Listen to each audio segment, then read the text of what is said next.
안녕하세요. 제 이름은 김은정. 올해 70살입니다. 30년간 교직 생활을 마치고 정년 퇴임한 후 저는 남편과 함께 조용하고 평범한 노후를 보내고 있었습니다. 남편은 정년 후에도 동네의 작은 서점을 운영하며 활력을 찾았고 저는 딸 수진이의 두 아이 그러니까 손주들을 돌보며 바쁘지 않게 지냈죠. 아들은 직장 때문에 부산에 살고 있어서 자주 만나기는 어려웠지만 수진이가 집 근처에 살면서 종종 아이들을 데리고 놀러 왔습니다. 저희 부부는 손주들이 올 때마다 이것저것 해주려고 바쁘게 움직이곤 했죠. 평범하지만 행복한 일상이었습니다. 그런데 3년 전 남편이 갑작스럽게 쓰러졌습니다. 뇌졸중이었어요. 병원에서 열흘을 버티다가 결국 세상을 떠났습니다. 40년 가까이 함께한 반쪽이 사라진 거예요. 처음에는 괜찮다고 생각했습니다. 혼자서도 충분히 살 수 있다고 생각했어요. 하지만 시간이 갈수록 몸과 마음이 예전 같지 않다는 걸 느끼기 시작했습니다. 무릎이 자꾸 아프고 가끔 방금 전에 뭘 했는지 기억이 나지 않을 때가 있었어요. 그래도 아직은 혼자서도 할 수 있다고, 자식들한테 걱정 끼치면 안 된다고 스스로를 달랬습니다. 하지만 마음 한구석에서는 두려움이 자라고 있었어요. 이대로 계속 혼자 살 수 있을까 하는 불안감이요. 그때까지만 해도 저는 요양원이라는 곳이 제 삶과는 상관없는 남의 이야기라고만 생각했습니다. 그 불안감이 현실이 된 날이 있었습니다. 평소처럼 저녁 준비를 하다가 미역국을 끓이고 있었는데 갑자기 옆집 아주머니한테서 전화가 왔어요. 이런저런 이야기를 나누다 보니 시간이 훌쩍 지나버렸습니다. 그런데 갑자기 타는 냄새가 났어요. 깜짝 놀라서 부엌으로 뛰어갔더니 국물이 다 졸아서 냄비 바닥이 새까맣게 타버렸더라고요. 연기가 집안 가득 찼는데 다행히 큰 불은 나지 않았어요. 하지만 그 연기를 막고 깜짝 놀란 수진이가 급하게 달려왔습니다. 아이 둘을 등원시키고 온 거였어요. 엄마, 무슨 일이야? 괜찮아? 하며 저를 부축하더니 이내 심각한 표정이 되었어요. 엄마, 이러다가 정말 큰일 날 뻔했잖아요. 혼자 계시는 게 너무 불안해요. 저는 괜찮다고 그냥 깜빡한 거라고 손사래를 쳤지만 수진이의 걱정 어린 눈빛을 보니 마음이 무거웠습니다. 사실 이런 일이 한두 번이 아니었거든요. 며칠 전에는 가스레인지 불을 끄지 않고 그냥 나가려다가 겨우 생각이 나서 돌아온 적도 있었고요. 그 후로 일주일 동안 비슷한 작은 사고들이 연달아 일어났습니다. 현관문을 잠그지 않고 잠든 날, 약을 2번 먹었다가 깜빡하고 또 먹으려던 날, 그리고 겨울인데 반팔만 입고 나가려던 날까지요. 결국 수진이가 부산에 있는 오빠에게 전화를 했나 봅니다. 다음 주말에 아들이 가족과 함께 올라왔어요. 오랜만에 온 가족이 모였지만 분위기는 무거웠습니다. 엄마, 우리가 매일 와서 돌봐드릴 수 있으면 좋겠는데. 아들이 말끝을 흐렸어요.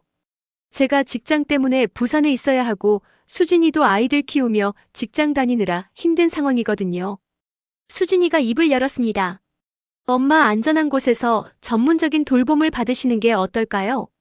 요양원에 계시면서 건강도 챙기시고. 그 말을 듣는 순간 가슴이 철렁 내려앉았습니다. 요양원이라니.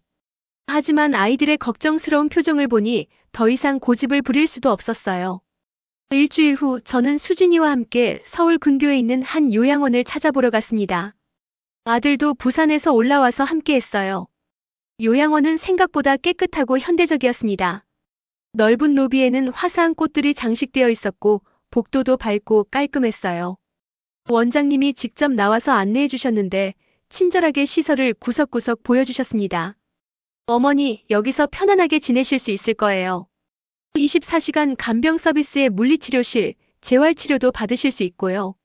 원장님의 설명을 들으며 고개를 끄덕였지만 솔직히 마음은 복잡했어요. 그날 바로 입소하기로 했습니다. 수진이가 제 짐을 싸우는 동안 저는 앞으로 생활하게 될 방을 둘러봤어요. 4인실이었는데 이미 3분의 어르신들이 계셨습니다. 새로 오신 분이네요. 반갑습니다. 침대 옆 어르신이 환하게 웃으며 인사를 건넸어요. 다들 친절하게 대해주셨지만 저에게는 모든 게 낯설기만 했습니다. 수진이와 아들이 짐을 정리해주고 나서 작별 인사를 나눴어요. 엄마, 자주 올게요. 뭔가 불편한 게 있으면 언제든 전화하세요. 수진이의 눈에는 눈물이 맺혀 있었어요. 저도 울음을 참느라 애를 썼습니다. 괜찮다, 괜찮아. 여기서 건강 챙기고 있을게. 그렇게 말하며 손을 흔들어 보냈지만 아이들이 사라진 후에는 갑자기 허전함이 밀려왔어요. 첫 저녁 식사 시간이었습니다. 식당에는 많은 어르신들이 모여 계셨는데 저만 혼자인 것 같았어요. 다들 이미 친해져서 이야기꽃을 피우고 계셨지만 저는 어디에 끼어들어야 할지 몰랐습니다. 은정 씨, 여기 앉으세요. 같은 방 어르신 중 한 분이 손짓해 주셔서 그쪽으로 갔어요.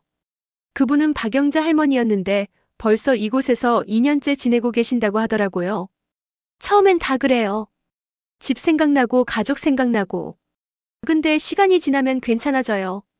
영자 할머니의 위로 섞인 말씀에 고개만 끄덕였어요. 그날 밤이 가장 힘들었습니다. 낯선 침대에 누워있으니 잠이 오지 않았어요.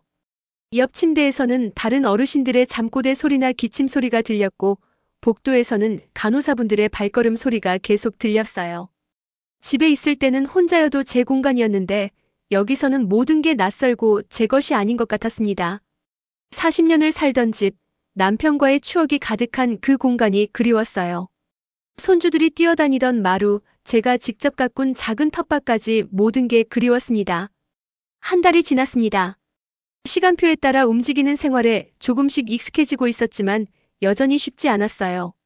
아침 6시 기상, 7시 아침 식사, 9시 약 복용, 10시 물리치료. 모든 게 정해진 시간에 이루어졌습니다. 처음에는 규칙적인 생활이 건강에 좋다고 생각했는데 점점 숨이 막히는 기분이 들었어요. 가장 힘든 건 스스로 선택할 수 있는 게 거의 없다는 것이었습니다.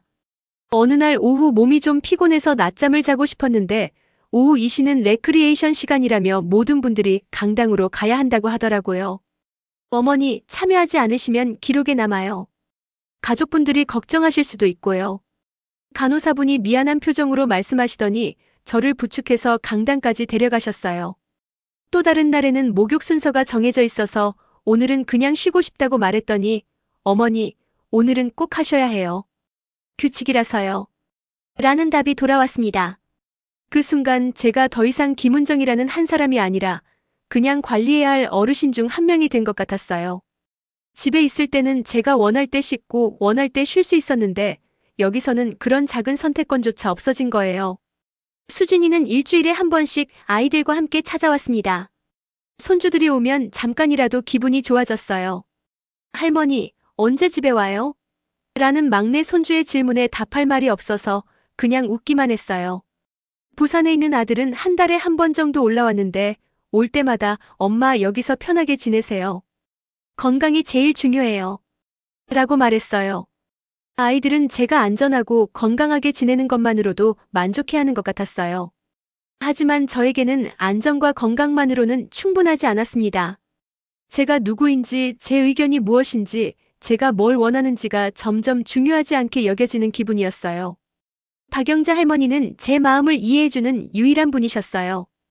은정아, 나도 처음엔 그랬어. 내가 사라지는 것 같고 그냥 번호표 붙은 환자가 된 것 같고. 근데 여기서도 나를 지킬 방법이 있더라고. 영자 할머니는 매일 일기를 쓰신다고 했어요. 작은 수첩에 하루 있었던 일과 느낌을 적으신대요. 이렇게라도 내 생각, 내 감정을 기록해두면 내가 누군지 잊어버리지 않아. 저도 영자 할머니를 따라 작은 공책을 하나 샀습니다. 그리고 매일 밤 잠들기 전에 하루를 돌아보며 몇 줄씩 적기 시작했어요. 그러면서 조금씩 제 자신을 다시 찾아가려고 노력했습니다. 하지만 여전히 마음 깊은 곳에서는 집으로 돌아가고 싶다는 간절함이 자라고 있었어요. 이곳이 안전하고 편리하다는 건 알았지만 진짜 제가 원하는 삶은 아니었거든요. 3개월째 되는 어느 날이었습니다. 수진이가 평소보다 일찍 아이들과 함께 찾아왔어요. 막내가 감기에 걸려서 회사를 일찍 나왔다고 하더라고요. 엄마, 괜찮으세요? 여기 생활은 어때요? 수진이가 제 손을 꼭 잡으며 물었어요.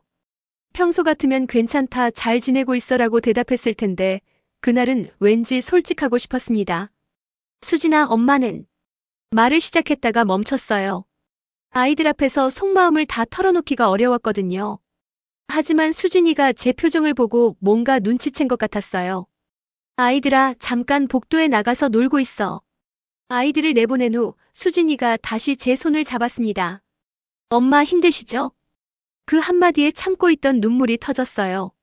수진아, 엄마가 정말 집에 가고 싶어. 여기는 안전하고 편하지만 내가 아닌 것 같아. 모든 게 정해져 있고 내 의견은 중요하지 않고. 수진이도 울기 시작했어요. 엄마, 미안해요. 우리가 엄마를 여기 계시게 해서. 사실 저도 매번 올 때마다 마음이 아팠어요. 엄마가 점점 작아지시는 것 같아서. 그날 수진이는 평소보다 오래 머물렀어요. 제 이야기를 끝까지 들어주었고, 엄마 조금만 기다려주세요. 방법을 찾아볼게요.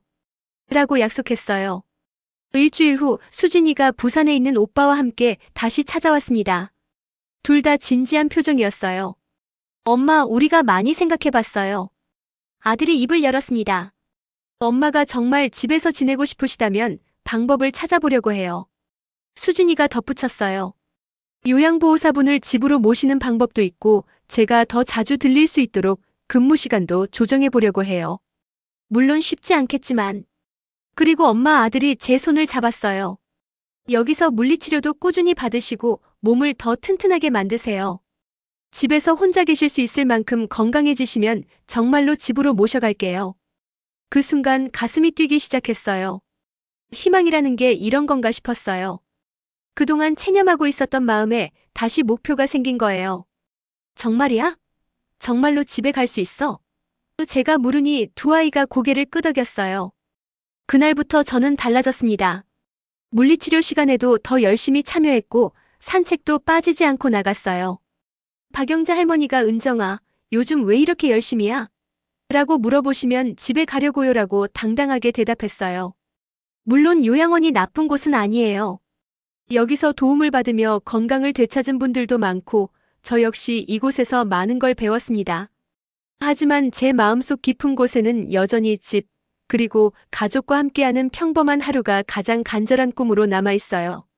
지금도 매일 밤 일기를 쓰면서 다짐합니다. 언젠가 다시 제 집 부엌에서 제가 원하는 시간에 제가 좋아하는 음식을 해먹을 수 있는 그날까지 저는 포기하지 않고 하루하루를 살아가겠다고요.